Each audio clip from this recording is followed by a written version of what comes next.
नमस्कार। Upcoming TGT, JVT और एचपीआरसी के बाकी एग्ज़ाम के लिए हमने एक अलग से सीरीज चलाई है जिसको हमने अभ्यास एचपीआरसी करके जो है वो नाम दिया है। इसमें वो सभी टॉपिक कवर किए जाते हैं जो कि ऑफिशियल सिलेबस में जो है वो मेंशन किए गए हैं। आज इसमें हम एक नई चीज़ ऐड करने वाले हैं, वो है इंग्लिश का सेक्शन। इंग्लिश का सेक्शन ऐड करने वाले हैं। लास्ट में इंग्लिश के क्वेश्चन डिस्कस किए जाएंगे और 5 क्वेश्चन इंग्लिश के हम स्टार्टिंग में अभी डिस्कस करेंगे। अगर रिस्पॉन्स आपका अच्छा रहता है इंग्लिश के क्वेश्चन का भी और बाकी का भी, तो इसमें हिंदी के क्वेश्चन भी लास्ट में ऐड किए जाएंगे और इंग्लिश और हिंदी दोनों को ही जो है यहाँ पर जो है वो डिस्कस किया जाएगा। फिलहाल आज इंग्लिश के क्वेश्चन जो है वो ऐड करेंगे और देखेंगे कि आपका रिस्पांस कैसा है, उसके बेसिस पर ही जो है वो आगे प्रोसीड किया जाएगा। ठीक है जी, अभी हम क्वेश्चन नंबर 1 से डिस्कशन को स्टार्ट करेंगे। बोलते हैं who among the following was known as Lokhitwadi. तो बोलते हैं लोकहितवादी के नाम से किसको जाना जाता था। अगर हम मॉडर्न हिस्ट्री में बात करते हैं तो लोकहितवादी के नाम से जो है वो गोपाल हरि देशमुख को जो था वो जाना जाता था। ऑप्शन बी जो है वो सही आंसर इसका हो जाएगा। अगर हम गोपाल हरि देशमुख की बात करते हैं तो ये जो है वो महाराष्ट्र के थे और ब्रिटिश राज में जो है ये जज की पोस्ट पर जो था वो हुआ करते थे, परंतु कुछ एक पत्रिकाओं के लिए भी ये लिखते थे, जैसे कि प्रभाकर एक पत्रिका उस टाइम होती थी उसके लिए ये लिखते थे। और प्रभाकर पत्रिका के लिए जब ये लिखते थे तो एक पेन नेम इन्होंने अपना रखा था जिसके थ्रू ये लिखते थे, उसको लोकहितवादी नाम जो है वो इन्होंने दिया था। तो लोकहितवादी इसीलिए जो है वो इनको बोला जाता है। इसके अलावा अगर हम पत्रिकाओं की ही बात कर रहे हैं तो इन्होंने एक वीकली पत्रिका स्टार्ट की थी जिसका नाम हितैषु है। ये पत्रिका एग्जाम में भी पूछी जाती है कि किसके द्वारा स्टार्ट की गई थी। ये हितैषु पत्रिका गोपाल हरि देशमुख के द्वारा ही जो है वो स्टार्ट की गई थी। इनके द्वारा कुछ एक पत्रिकाओं के फाउंडेशन में भी लीडिंग रोल जो है वो प्ले किया गया था। ज्ञान प्रकाश कर एक पत्रिका है उसमें, इंदु प्रकाश कर है एक उसमें, और लोकहितवादी है उसमें भी इन्होंने इंपॉर्टेंट लीड रोल जो है वो प्ले जो था वो किया था। तो ये सब आपने गोपाल हरि देशमुख के बारे में ध्यान रखना है, जिनको लोकहितवादी के नाम से भी जाना जाता था। उनके बारे में आपने डिटेल से यहाँ पर जान लिया। अगर इनसे संबंधित कोई भी क्वेश्चन पूछा गया तो आपका कवर हो जाएगा। हाँ, एक और चीज़ इनके बारे में पूछी जा सकती है कि ये जो है वो किस चीज़ को लेकर लिखते थे। तो ये हिंदू जो ऑर्थोडॉक्स सोसाइटी थी और जो उस टाइम का यहाँ पर सोच थी एक लोगों की, उसके खिलाफ ये लिखते थे। ये जो सपोर्ट करते थे ये सोशल और रिलीजियस इक्वलिटी को जो है वो सपोर्ट करते थे। कहते थे ये कि सामाजिक और धार्मिक समानता जो है वो यहाँ पर होनी चाहिए। इन चीज़ों को ये सपोर्ट करते थे।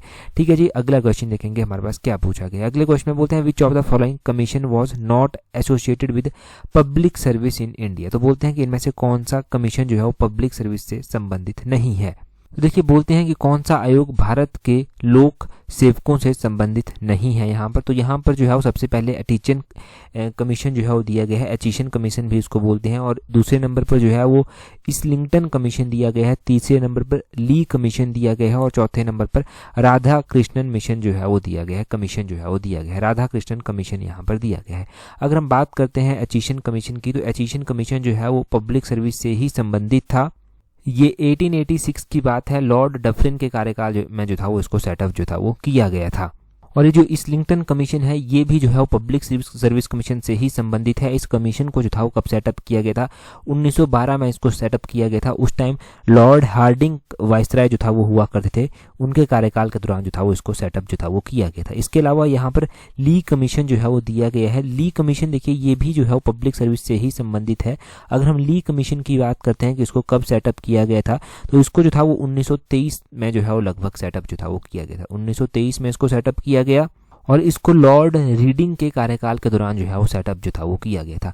ये आपने ध्यान रखना है कि कौन सा कमीशन किस वाइसराय के कार्यकाल के दौरान जो था वो सेटअप किया गया था। तो ये 3 कमीशन तो हो गए जो पब्लिक सर्विस से संबंधित है इंडिया में, परंतु राधा कृष्णन कमीशन जो है ये कमीशन जो है वो संबंधित नहीं है पब्लिक सर्विस कमीशन से। तो इस क्वेश्चन का ऑप्शन डी जो है वो सही आंसर हो जाएगा। अच्छा, ये राधा कृष्णन मिशन जो है वो 1948 में आफ्टर इंडिपेंडेंस जो है वो सेटअप किया गया था और इसको जो है वो राधा कृष्णन कमीशन को जो है वो डॉक्टर सर्वपल्ली राधाकृष्णन की अध्यक्षता में जो है वो सेटअप किया गया था। इसका काम था कि एक रिपोर्ट तैयार करनी और वो रिपोर्ट यूनिवर्सिटी एजुकेशन के ऊपर जो है वो तैयार करने का जो है वो आदेश यहाँ पर दिया गया था। इस कमीशन की जो रिपोर्ट थी उसको सबमिट किया गया अगस्त 1949 में। अब आप एजुकेशन के लिए बहुत सारे लोग टीजीटी जेबीटी के लिए तैयारी कर रहे हैं तो ये पता होना चाहिए कि ये एजुकेशन से संबंधित कमीशन था और इसको कब जो था वो सेटअप किया गया था और किसकी अध्यक्षता में सेटअप किया गया था। और बाकी पब्लिक सर्विस कमीशन के जो कमीशन थे वो भी हमने पढ़ लिए, चाहे वो ली कमीशन था, इस्लिंगटन कमीशन था या फिर वो एचलिसन कमीशन था, वो सारे आपने जो है वो पढ़ लिए। ठीक है, इनके बारे में इनका ईयर ध्यान रखना है। एचिशन कमीशन का ईयर कौन सा था, इस लिंकटन का कौन सा था, ली का कौन सा था, कौन से वाइसराय थे। अगला क्वेश्चन देखिए क्या बोलते हैं अगले क्वेश्चन में बोलते हैं the optical phenomenon responsible for blue colour of sky is. तो स्काई का ब्लू कलर जो है वो होता है। अब स्काई का ब्लू कलर होता है तो उसके लिए बोलते हैं कि कौन सा प्रकाशिकीय परिघटना जो है वो उत्तरदायी है। देखिए आकाश में अगर आप देखते हैं तो नीला रंग आकाश का हो जाता है। आकाश का ये जो नीला रंग होता है ये किसके लिए क्यों होता है, कौन सा इसमें फिनोमिनन जो है वो रिस्पॉन्सिबल रहता है। तो इसमें जो है वो स्कैटरिंग जो होती है लाइट की, स्कैटरिंग ऑप्शन डी जो है वो सही आंसर हो जाएगा। यानी कि प्रकीर्णन जो होता है, स्कैटरिंग ऑफ लाइट जो होती है, उससे जो है ये ब्लू कलर ऑफ स्काई जो है वो हो जाता है। अच्छा, ब्लू कलर ऑफ स्काई का तो आपको पता चल गया। स्कैटरिंग ऑफ लाइट के कुछ और भी एग्जाम्पल हमें देखने को मिलते हैं, जैसे कि जब सनसेट होता है और सनराइज होता है तो आपको देखने को मिलता है कि स्काई जो है हमें थोड़ा रेडिश सा दिखाई देता है। तो वो भी एक फिनोमिना जो है वो स्कैटरिंग ऑफ लाइट के कारण ही जो है वो होता है। स्कैटरिंग ऑफ लाइट ही उसके लिए रिस्पॉन्सिबल है। बाकी टिंडल इफेक्ट जो आपने पढ़ा भी है 10th की क्लास में, टिंडल इफेक्ट भी एक स्कैटरिंग ऑफ लाइट का ही फिनोमिना है। इसमें क्या होता है टिंडल इफेक्ट में, जैसे कोई अंधेरा कमरा है, बिल्कुल अंधेरा कमरा है मान लीजिए, और उसमें थोड़ी सी एक बिंदु से जो है वो लाइट की रोशनी आ रही है, तो उसमें आपको डस्ट पार्टिकल जो है वो दिखाई देंगे। डस्ट पार्टिकल दिखाई देंगे कि वो डस्ट पार्टिकल कमरे में है, वो दिखाई देंगे, तो वो टिंडल इफेक्ट में ही आता है और ये भी स्कैटरिंग ऑफ लाइट का ही एक फिनोमिनन जो है वो आता है। तो स्कैटरिंग ऑफ लाइट के बारे में आपने जान लिया। उसी तरह यहाँ पर जो है वो रिफ्रैक्शन भी दिया गया है, अपवर्तन भी दिया गया है। रिफ्रैक्शन के कुछ एग्जाम्पल आप देखेंगे तो रिफ्रैक्शन के एग्जाम्पल आपको देखने को मिल जाएंगे, जैसे कि जो इंद्रधनुष बनता है वो रिफ्रैक्शन ऑफ लाइट से ही बनता है। डिस्पर्सन ऑफ लाइट हो जाती है, वो भी रिफ्रैक्शन से ही हो जाती है। अगर आप देखेंगे तो जब एक पानी का कांच का गिलास अगर आप लेंगे तो कांच के गिलास में आप उस गिलास में जो है एक सिक्का डाल दीजिए, और बाहर से जब आप देखेंगे तो आपको लगेगा कि वो सिक्का जो है वो उठा हुआ है, परंतु असल में वो नीचे ही होता है। वो भी रिफ्रैक्शन के कारण ही होता है। रिफ्रैक्शन का ही वो जो है वो एक एग्जाम्पल है, ठीक है। और रिफ्रैक्शन का एग्जाम्पल आपने समझ लिया। उसी तरह जो है वो आप यहाँ पर रिफ्लेक्शन का तो बड़ा ही बेसिक से एग्जाम्पल है, जो आपकी मिरर में आपको इमेज दिखाई देती है वो रिफ्लेक्शन के कारण ही जो है वो दिखाई देती है, ठीक है। तो रिफ्लेक्शन का तो एग्जाम्पल आसान ही है। और बाकी डिस्पर्सन की अगर हम बात करें, डिस्पर्सन ऑफ लाइट की, तो जो लाइट ना अलग अलग कलर्स में स्प्लिट हो जाती है, जैसे प्रिज्म वाला जो एक्सपेरिमेंट हम करते हैं 10th क्लास में, उसमें देखते हैं कि वो लाइट स्प्लिट होकर अलग अलग कलर दिखाई देते हैं, वो एक डिस्पर्सन का एग्जांपल जो है वो आता है। ये बेसिक से एग्जांपल एक बताया। अगला क्वेश्चन देखिए क्या बोलते हैं। अगले क्वेश्चन में बोलते हैं the electrical device used to converting mechanical energy into electrical energy is called. तो बोलते हैं यांत्रिक ऊर्जा को विद्युत ऊर्जा में परिवर्तित करने के लिए प्रयोग की जाने वाली विद्युतिक जो यंत्र है, डिवाइस है, उसको क्या कहते हैं। तो पहला है वोल्ट मीटर, दूसरा है एमीटर, तीसरा है मोटर, और चौथे नंबर पे है जनरेटर। तो इसका सही आंसर जनरेटर जो है वो हो जाएगा। जनरेटर इसका सही आंसर है। उस डिवाइस को जो है वो जनरेटर बोला जाता है, जो डिवाइस जो है वो कन्वर्ट करती है मैकेनिकल एनर्जी को इलेक्ट्रिकल एनर्जी में। तो मैकेनिकल एनर्जी को इलेक्ट्रिकल एनर्जी में कन्वर्ट करने वाले डिवाइस को जो है वो क्या बोलते हैं, उसको जनरेटर जो है वो बोला जाता है। यहाँ पर ना एग्जाम्पल में वोल्ट मीटर भी दिया गया था। वोल्ट मीटर देखो उस डिवाइस को बोलते हैं जो वोल्टेज या फिर पोटेंशियल डिफरेंस को मेजर करने के लिए जो है वो यूज होती है। दो सर्किट के बीच में कितना पोटेंशियल डिफरेंस है वो वोल्ट मीटर से मेजर किया जाएगा। एमीटर की बात करें तो एमीटर जो है वो इलेक्ट्रिकल करंट किसी भी सर्किट में कितना है उसको मेजर करने के लिए इस्तेमाल होता है। और मोटर जो है वो उस डिवाइस को बोला जाता है जो कन्वर्ट करती है इलेक्ट्रिकल एनर्जी को मैकेनिकल एनर्जी में, ठीक है। इलेक्ट्रिकल एनर्जी को मैकेनिकल एनर्जी में कन्वर्ट करने के लिए जो डिवाइस इस्तेमाल होती है उसको मोटर जो है वो बोला जाता है। और जो डिवाइस मैकेनिकल एनर्जी को इलेक्ट्रिकल एनर्जी में कन्वर्ट करेगी उसको जनरेटर बोला जाता है। ये हमने यहाँ पर पढ़ा। तो इतना सा हम इन चार डिवाइसेस के बारे में जो है वो जानते हैं। ये चार की चार डिवाइसेस इंपॉर्टेंट है। अगला क्वेश्चन देखिए क्या बोलते हैं। बोलते हैं white gold is an alloy of. तो बोलते हैं कि जो श्वेत गोल्ड होता है, व्हाइट गोल्ड होता है, वो किसका जो है वो एलॉय है, किसकी मिश्र धातु है। अब देखिए एलॉय बोलते किसको हैं। एलॉय बोलते हैं जब जो चीज़ दो या दो से अधिक मेटल्स को मिलाकर बनाई जाएगी उसको एलॉय जो है वो बोल दिया जाएगा। आपने ना गोल्ड देखा होगा कि येलो कलर का गोल्ड जो है वो होता है, परंतु अगर आप कभी शॉप में जाएंगे तो वहाँ पर आपको एक और ऑप्शन दिया जाएगा व्हाइट गोल्ड का, कि आप व्हाइट गोल्ड जो है वो परचेज तो नहीं करना चाहते। आई थिंक इनका रेट तो जो है वो सिमिलर ही होता है, दोनों का कोई ज़्यादा फर्क नहीं होता, परंतु वाइट गोल्ड जो है वो एलॉय होता है गोल्ड का, निकल का और पैलेडियम का। ठीक है, इन तीन चीज़ों का ये मिश्रण जो है वो होता है। ऑप्शन डी जो है वो सही आंसर इसका होगा। देखिए वाइट गोल्ड एक एलॉय है गोल्ड, निकल और पैलेडियम का। एलॉय मैंने आपको बताया कि alloy is a mixture of 2 और मोर मेटल, ये 2 या 2 से अधिक धातुओं का जो है मिश्रण होता है। अब वाइट गोल्ड की हम बात करें तो ये गोल्ड 60% गोल्ड इसमें होता है, 25% इसमें निकल होता है और 15% जो है वो इसमें जिंक जो है वो होता है। तो ये तीन चीज़ें जो है वो इसमें जो है वो मिक्स की जाती हैं, मिश्रित की जाती हैं, तब ये वाइट गोल्ड जो है वो बनाया जाता है। अगर हम एलॉय की बात करते हैं तो साइंस में, या फिर आप यूँ कह लीजिए कि जब तक HPSSC पेपर करवाता था, चाहे वो कोई सा भी पेपर कंडक्ट करवा रहा है, क्लरिकल का करा रहा है, TGT का करा रहा है, JBT का करा रहा है, एलॉय के ऊपर मैक्सिमम टाइम 99% टाइम जो है वो क्वेश्चन पूछा ही गया है। तो एलॉय में आपने ध्यान रखना है कि एक ब्रॉन्ज मेटल होती है। ब्रॉन्ज जो है वो किसका एलॉय है? ये कॉपर और टिन का जो है वो यहाँ पर एलॉय है। ब्रॉन्ज ये ध्यान रखना है। ब्रास का ध्यान रखना है, ब्रास भी एक मेटल है। ब्रास जो है वो कॉपर और जिंक का जो है वो एलॉय है, कॉपर और जिंक को मिलाकर बनाती है। एक गन मेटल जो है वो आती है, गन मेटल का भी ध्यान रखें। गन मेटल जो है वो कॉपर को, टीन को और जिंक को मिलाकर जो है वो बनती है। और एक जो है वो बेल मेटल होती है, बेल मेटल का भी ध्यान रखें। बेल मेटल ये एलॉय है कॉपर का और टिन का, कॉपर और टिन का जो है ये एग्जाम्पल है। और उसी तरह जो है वो एक शोल्डर भी होती है, शोल्डर भी एग्जाम में पूछी जाती है। शोल्डर जो है ये टिन और लेड का जो है वो एलॉय है, टिन और लेड को मिलाकर ये बनता है। एक रोल्ड गोल्ड जो है वो होता है, रोल्ड गोल्ड जो होता है ना, रोल्ड गोल्ड जो चीज़ें बनाई जाती हैं वो कॉपर और एल्यूमिनियम को मिलाकर बनाई जाती हैं। कॉपर और एल्यूमिनियम इसका ध्यान रखना है रोल्ड गोल्ड का।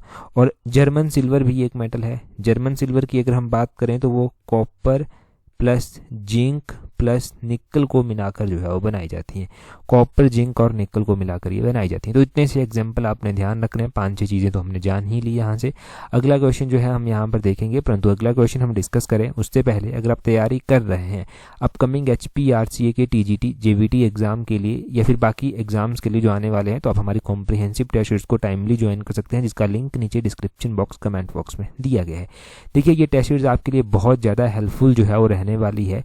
अगर आप सीरियसली तैयारी कर रहे हैं और आप चाहते हैं कि मेरिट लिस्ट में आपको आपका नाम देखने को मिले और प्रॉपर रैंक जो है वो आपको मिले, चाहे आप अगर आप बात करते हैं सीट्स की तो टॉप में अगर आप आएंगे तभी फ़ायदा है। तो अगर आप चाहते हैं कि वैसा रैंक आपको देखने को मिले तो ये टेस्ट सीरीज डेफिनेटली आपकी हेल्प करने वाली है, जिसका लिंक नीचे डिस्क्रिप्शन बॉक्स, कमेंट बॉक्स में जो है वो दिया गया है। स्लॉट 1 स्लॉट 2 हमारे फुल है, स्लॉट 3 में अभी आप खुद को रजिस्टर कर पाएंगे। अगला क्वेश्चन देखिए, बोलते हैं which of the following is tributary of Brahmaputra river. तो बोलते हैं ब्रह्मपुत्रा नदी का इनमें से जो है वो कौन सी सहायक नदी है। देखो नदियों के बारे में भी क्वेश्चन बनता है और मैंने आपको बताया है कि जो हम जियोग्राफी यहाँ पर कवर करेंगे वो हम NCERT बेस्ड ही जो है वो करेंगे।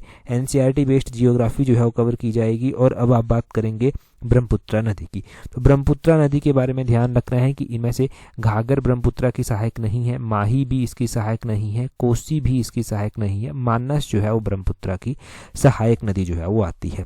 अच्छा, ब्रह्मपुत्रा नदी की बात करें कि ये नदी कहाँ से निकलती है, कहाँ पर क्या क्या बातें इसके बारे में ध्यान रखनी है। तो जो सबसे लंबी नदियाँ दुनिया में आती हैं, लार्जेस्ट रिवर आती हैं, उनमें से जो है ब्रह्मपुत्रा नदी जो है वो एक आती है। और इसका ओरिजिन कहाँ से होता है? इसका ओरिजिन जो है वो एक ग्लेशियर से होता है। ये ग्लेशियर जो है वो चेमायुंगडुंग ग्लेशियर एक आता है, यहाँ पर मैं लिख ही देता हूँ बेटर अंडरस्टैंडिंग के लिए। ये चेमायुंगडुंग ग्लेशियर आता है जहाँ से इसका ओरिजिन जो है वो होता है। कैलाश रेंज में ये आता है, मानसरोवर लेक के समीप जो है ये आता है। और अगर हम बात करते हैं इस नदी की, तो इस नदी को जो है वो तिब्बत में जो है वो शांगपो नाम से जो है वो जाना जाता है। यहाँ पर लिख देता हूँ इसके बारे में, तिब्बत में इसको जो है वो शांगपो नाम से जो है वो जाना जाता है।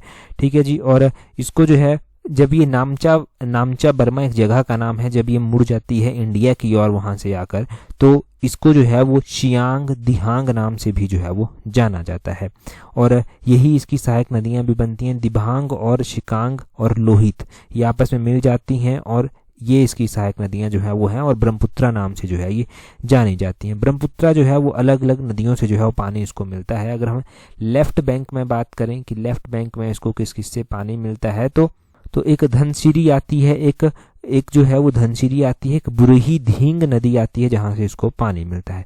राइट बैंक में अगर हम बात करें तो राइट बैंक में एक तो ये मानस नदी आ जाती है, एक सुबनसिरी नदी आती है, एक संकोश नदी आती है और एक केमेंग नदी जो है वो आती है। ठीक है, ये नदियाँ इसके राइट बैंक में जो है वो आती हैं, जो इसकी सहायक नदियाँ जो है वो बनती हैं। तो ये ब्रह्मपुत्रा नदी के बारे में विस्तृत जानकारी आपने ले ली। इसके ओरिजिन कहाँ से होता है, ये जो है वो किस नाम से तिब्बत में जानी जाती है। इंडिया में जब ये नामचा वर्मा से मूर्ति है तो यहाँ पर जो है वो ये मेन ट्राइब्यूटरीज दिबांग, शिकांग, लोहित आपस में मिलती हैं जो ब्रह्मपुत्रा यहाँ पर बना देती हैं। पहले तो ये शांगपो नाम से जानी जाती थी जब इसका ओरिजिन हुआ था तिब्बत में मानसरोवर झील के समीप। ये जो मैंने आपको ग्लेशियर बताया चिमायुंगदुंग ग्लेशियर, तो इतना सब इसके बारे में नोट करना। अगला क्वेश्चन देखिए, बोलते हैं मैच द फॉलोइंग। यहाँ पर जो है वो लिस्ट 1 और लिस्ट 2 दी गई है। लिस्ट 1 में executive authority of president, tenure of president, election of president और इम्पीचमेंट ऑफ प्रेसिडेंट दिया गया है। ठीक है, इसमें जो है वो आपको इसके आर्टिकल दिए गए हैं 56, 55, 61, 53। ठीक है, तो इसमें आपको मैच करना है। अब यहाँ पर नोट करने वाली ये बात है कि यहाँ पर ना 4 चीज़ें लिस्ट 1 में दी गई हैं और लिस्ट 2 में ना 5 आर्टिकल जो हैं वो दिए गए हैं। तो इन 5 आर्टिकल के साथ जो है वो आपको मैच करना है। यहाँ पर फॉर बेटर अंडरस्टैंडिंग, इसको हम ऐसे में जो है वो देखते हैं, यहाँ से अंडरस्टैंडिंग भी अच्छी होगी और पता भी ज़्यादा चलेगा। तो यहाँ पर जो ये दिया गया है ना कि एग्जीक्यूटिव अथॉरिटी ऑफ प्रेसिडेंट, ये जो है वो प्रेसिडेंट के आर्टिकल नंबर 53 में जो है वो आता है। तो ये जो ए वाला है इसको आप मैच कर देंगे सी वाले से, ए वाले को सी वाले से जो है वो मैच कर देंगे। ठीक है, तो ए का यहाँ पर जो है वो तीसरा हो जाएगा। टेन्योर ऑफ प्रेसिडेंट की अगर हम बात करते हैं कि टेन्योर ऑफ प्रेसिडेंट जो है वो कौन से आर्टिकल में जो है वो आता है, तो प्रेसिडेंट के टेन्योर की भी बात की गई है वो बात की गई है आर्टिकल नंबर 56 में। ये पहले में जो है वो बात की गई है, आर्टिकल नंबर 56 में बात की गई है कि प्रेसिडेंट की जो टेन्योर टर्म जो प्रेसिडेंट की होगी वो कितनी जो है वो होगी। इलेक्शन ऑफ प्रेसिडेंट की बात कहाँ पर की गई है, वो आर्टिकल नंबर 54 में जो है वो की गई है। आर्टिकल नंबर 54 का मतलब है कि ये 5वें ऑप्शन में जो है वो इसकी बात की गई है। ए का आपने देखा तीसरा हो जाएगा, बी का आपने पहला देखा और सी का आपने देखा 5वें के साथ ही मैच हो जाएगा। और डी की अगर हम बात करते हैं इम्पीचमेंट की, प्रेसिडेंट को इम्पीच करना है तो वो प्रोसीजर जो है वो किस आर्टिकल में दिया गया है, तो वो आर्टिकल नंबर 61 में जो है वो दिया गया है। तो ये चौथे के साथ जो है वो मैच हो जाएगा। तो ए का तीसरा, बी का पहला, सी का 5वां और डी का चौथा जो है वो हो जाएगा। तीसरा, पहला, 5वां, चौथा, ये जो है वो सही आंसर इसका बी जो है वो हो जाएगा। तीसरा, पहला, 5वां, चौथा, ऑप्शन बी जो है वो सही आंसर है। यहाँ पर ही अगर आप ऊपर देखेंगे तो एक और आर्टिकल जो है वो रह जाता है। यहाँ पर जो है आर्टिकल नंबर 56 तो आपने कवर कर लिया कि ये बात करता है टेन्योर ऑफ प्रेसिडेंट की, जो टर्म है प्रेसिडेंट की वो कितनी रहेगी। आर्टिकल नंबर 55 यहाँ पर कवर नहीं हुआ, ये बात करता है manner of election of president कि इलेक्शन ऑफ प्रेसिडेंट का जो प्रोसीजर होगा, मैनर जो होगा वो क्या रहेगा, उसकी बात जो है ये करता है। आर्टिकल नंबर 55 जो है वो उसकी एग्जीक्यूटिव पावर की बात करता है, ये क्लियर है। आर्टिकल नंबर 61 जो है वो बात करता है कि जो प्रोसीजर होगा उसकी इम्पीचमेंट का प्रेसिडेंट की वो क्या होगा। Article number 54 election of president की बात करता है। ये जो प्रेसिडेंट के आर्टिकल हैं ये आर्टिकल नंबर 52 से स्टार्ट हो जाते हैं। आर्टिकल नंबर 52 सबसे पहले बात करता है प्रेसिडेंट ऑफ इंडिया की, उसमें सिर्फ प्रेसिडेंट ऑफ इंडिया के बारे में बताया गया है। 53 पढ़ लिया, 54 पढ़ लिया, 55 पढ़ लिया, 56 भी आपने जो है वो पढ़ लिया। 57 बात करता है एलिजिबिलिटी फॉर री इलेक्शन और 58 बात करता है qualification for election of president और 59 बात करता है कंडीशन ऑफ प्रेसिडेंट ऑफिस और आर्टिकल नंबर 60 बात करता है oath and affirmation of president या oath and affirmation by president और आर्टिकल नंबर 60 जो है वो बात करता है, वो पता चल गया ओथ के बारे में। 61 बात करता है इम्पीचमेंट के बारे में। वो सब हमने पढ़ लिया यहाँ पर प्रेसिडेंट के आर्टिकल। अब ये टिप्स पर याद कर लेने हैं, इनके ऊपर पक्का क्वेश्चन बनता है एग्जाम में। अगले क्वेश्चन में बोलते हैं who among the following was never the Lok Sabha speaker. तो लोकसभा के स्पीकर भी रहे, अलग अलग टाइम पर अलग अलग स्पीकर रहे। प्रेजेंट टाइम में जो लोकसभा के स्पीकर हैं वो ओम बिरला जो है वो लोकसभा के स्पीकर जो है वो आते हैं। और सबसे पहले जो लोकसभा के स्पीकर रहे थे वो कौन रहे थे, वो जीवी मावलांकर जो है वो सबसे पहले स्पीकर जो था वो रहे थे। अगर हम बात करते हैं यहाँ पर अलग अलग स्पीकर्स की भी, तो हुकुम सिंह यहाँ पर एक ऑप्शन में दिया गया है, ये तीसरे स्पीकर थे। तीसरे स्पीकर ये लोकसभा के हुआ करते थे और 1962 से 1967 तक ये लोकसभा के स्पीकर जो था वो रहे थे। यहाँ पर बलीराम भगत जो है वो दिया गया है, तो बलीराम भगत भी जो है वो लोकसभा के स्पीकर रह चुके हैं। लगभग 6ठे नंबर पर ये आए थे। 1976 से 77 तक ये रहे थे। इनका कार्यकाल 1 साल 69 डेज का जो था वो रहा था। JS ढिल्लों, इनका नाम गुरदयाल सिंह ढिल्लों था। ये 5वें नंबर के स्पीकर जो था वो रहे थे और लगभग ये 2 टर्म तक रहे, एक बार 1969 से 1971 तक और एक बार 1971 से 1975 तक ये बने थे। ठीक है, तो B भी स्पीकर थे, C भी स्पीकर थे हुकुम सिंह, D भी स्पीकर थे, K सुंदरम जो है वो स्पीकर नहीं थे। ये स्पीकर नहीं थे, इनका आपने ध्यान रखना है। Which was never Lok Sabha speaker, वो पता चल गया।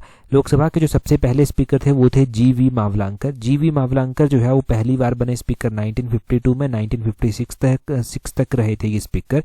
और दूसरे नंबर पर जो स्पीकर बने थे वो MA आयानगर जो था वो बने थे।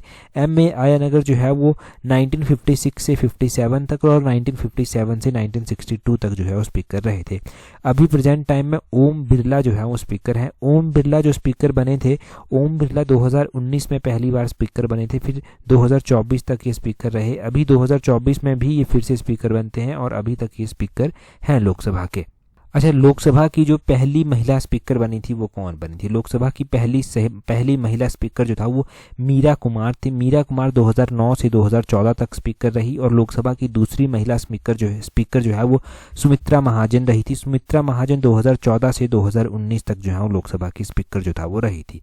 तो महिला स्पीकर के बारे में भी जानकारी मिल गई। अगले क्वेश्चन में बोलते हैं, in the context of 5-year plan what was a major challenge encountered during the third 5-year plan 1961 to 1966। तो अगर हम इस सीरीज़ की बात करते हैं अभ्यास HPRC सीरीज़ की, तो इसमें हमने बहुत सारे ऐसे क्वेश्चन पढ़ लिए हैं जो 5-year प्लान के ऊपर बेस्ड हो।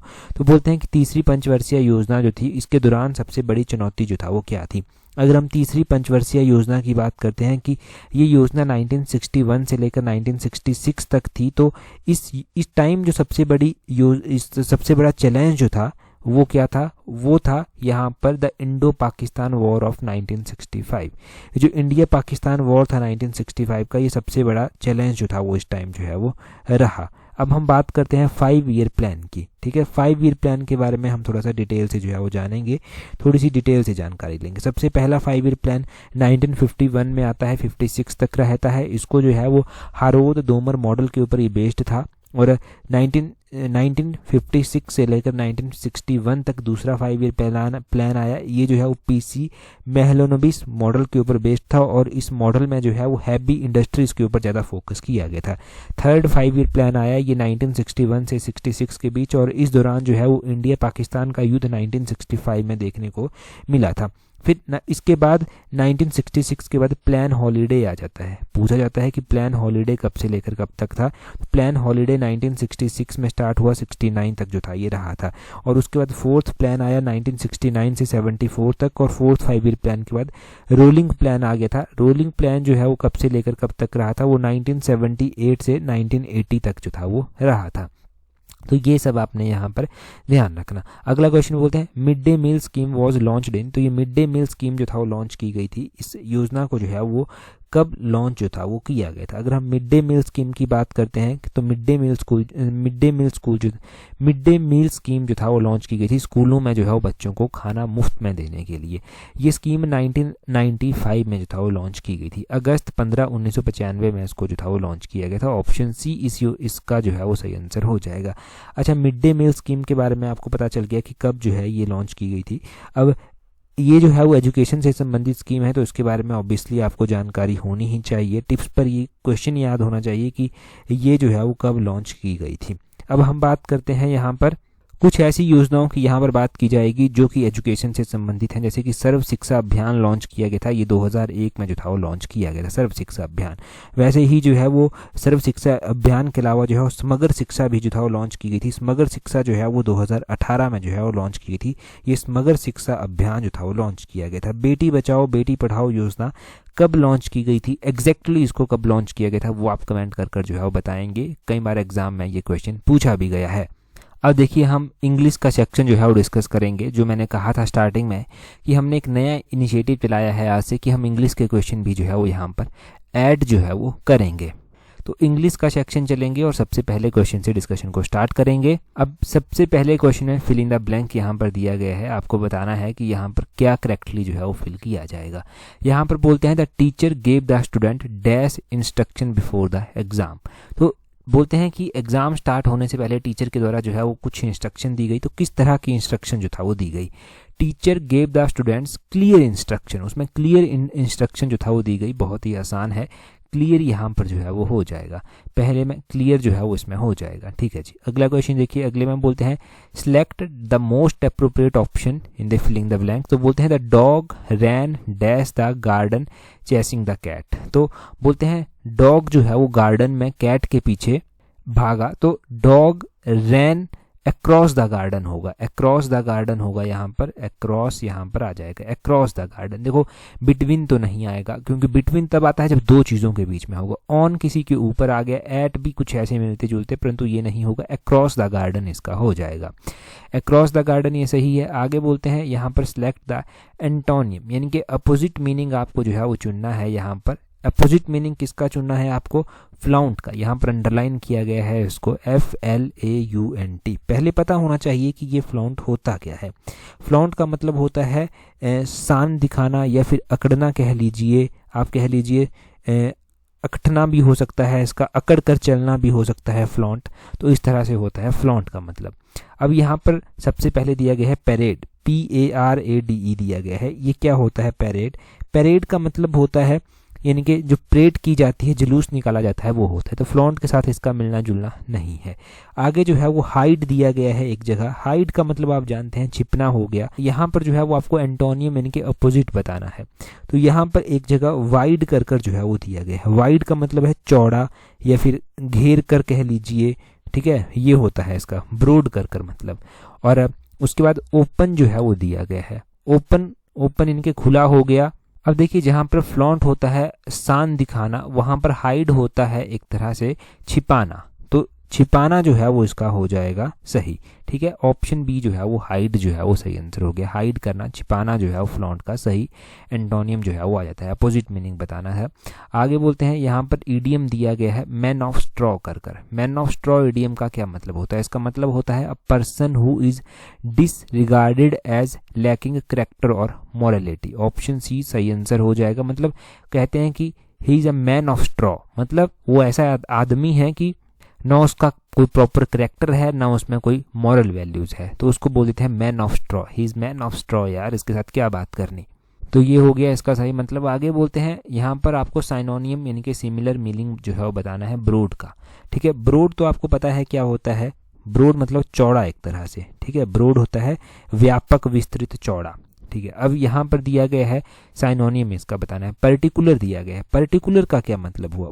पर्टिकुलर का अगर हम प्रॉपर इसका मतलब देखते हैं कि इसका मतलब क्या होता है, तो विशेष इसका मतलब हो जाता है। स्मॉल मतलब छोटा हो गया। वाइड, वाइड का मतलब भी चौड़ा ही होता है। और एग्जैक्ट का मतलब तो हो गया कि एग्जैक्टली यही है, मिलता जुलता। तो इसका वाइड जो है वो हो जाएगा। वाइड मतलब चौड़ा, ब्रॉड मतलब चौड़ा। तो यहाँ पर आसान ही था, ये आसान ही था ये साइनोनियम। ठीक है, ब्रॉड का वाइड हो जाएगा। ठीक है, और 5 हमने इंग्लिश के क्वेश्चन देख लिए। आई होप कि आपको ये अच्छे से समझ आए होंगे। अब क्वेश्चन देखिए अगला। बोलते हैं in ancient time who among the following category mention that there are 360 bones in a human body. ये क्वेश्चन आपको कभी भी नहीं भूल सकता। पिछली वीडियो में हमने पहला ही क्वेश्चन डिस्कस किया था कि प्राचीन काल में किसने ये स्पष्ट रूप से उल्लेख किया था कि मानव शरीर में 360 हड्डियां होती हैं। अभी आप जल्दी से कमेंट कर कर जो है वो इसका आंसर बता दीजिए। टेलीग्राम पर जहां पर पीडीएफ वगैरह आपको प्रोवाइड करवाई जाएंगी, वहां पर ज्वाइन करने के लिए अपने टेलीग्राम से @allexam31 इस तरह से सर्च करना, आपको हमारा टेलीग्राम चैनल मिल जाएगा। आज की इस वीडियो में इतना ही है। That's all for today. Thank you very much for watching and listening it very patience.